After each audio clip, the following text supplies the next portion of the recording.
Jim, it's Sandra, giving you an update. It's sounding like the events here were the result of a shakedown by a team of D7s, Marauders. I'm going to dig in and get more details, hopefully get more answers. I'll update you again soon. Sandra out.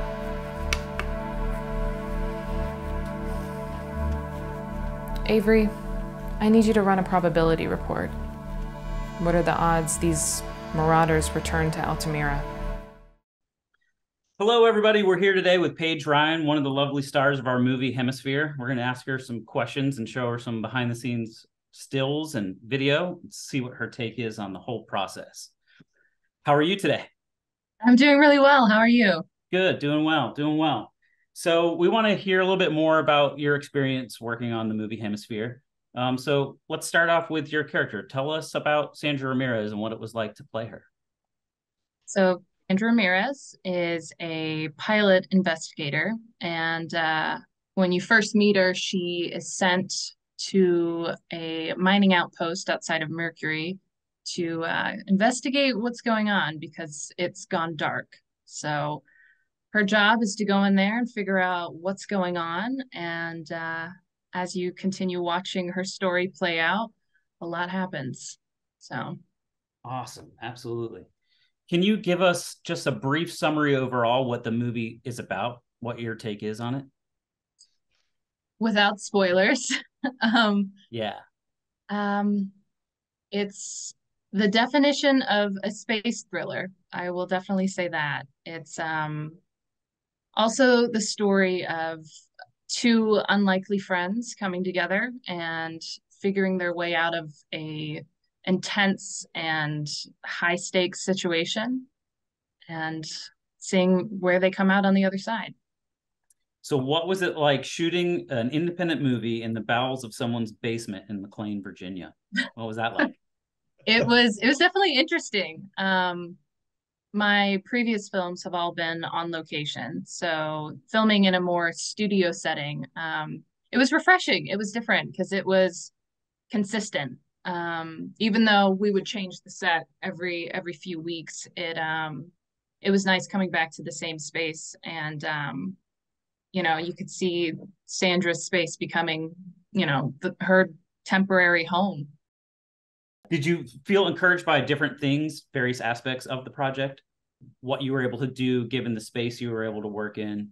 Definitely. I will say, director, writer, producer, Chris Mays, he did a great job at creating a really safe space and a really collaborative space as well. I feel like from the get-go, we were all pitching, slight ideas or changes if there was anything that we felt like should be adjusted. He was, very open and welcoming with any ideas. And with it being the small studio space too, it gave us a chance to really take a look at every individual thing. And if anything needed to be adjusted, and it was good environment. Yeah.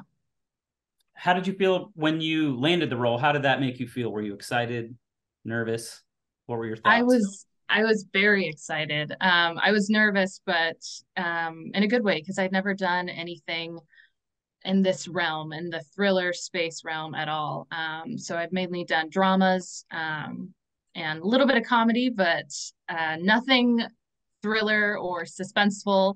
And so I was a little nervous because you always think you can watch it on screen, but actually being there in the moment, like, what's it going to be like? And, Chris, like I said before, he made a great, safe, workable space. And it was so fun watching it all come to life. Were there any particular elements to the character that appealed to you or you were drawn to or wanted to explore more?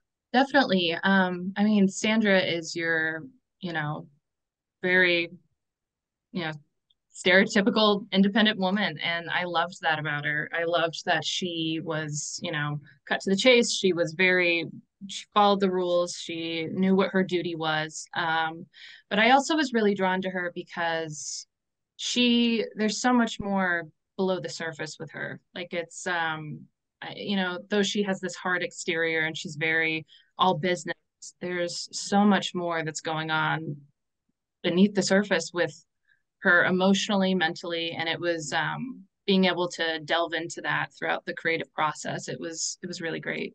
Yeah, she's quite a complex character. So tell us a little bit about acting and how you came to acting. And I didn't start acting until I was actually halfway through high school, and I took a theater class by chance because I needed a fine arts class, and I was like, it's credits. either theater or ceramics, and I know I'm awful at ceramics, so theater it is. And I ended up just falling in love with it, and so I continued to pursue that through college, um, and once I graduated. And I mean, I love it.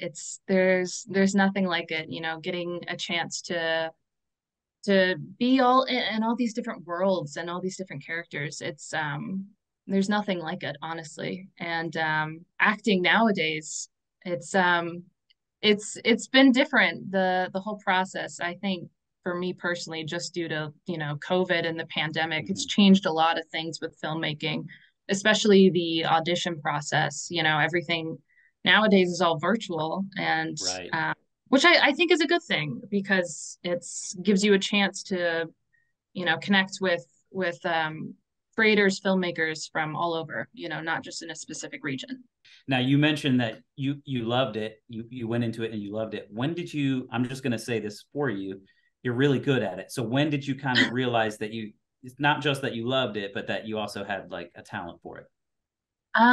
Well, it's funny you say that. Actually, when I was in college, so I studied stage acting, musical theater, and acting. And I remember in multiple acting classes, my professors, I would finish a scene, a monologue, and they would say, "That was really, really good, but Paige, it's only here. You're just giving me film. I need you to be bigger." Because on stage, everyone in the back Right. row needs to see everything you're doing. And I was always struggling with that. And so I thought maybe I should try film, instead of stage acting. And I felt like once I dipped my toe in that, it was, you know, I knew there was nothing else I wanted to do. I loved it. I ate it up.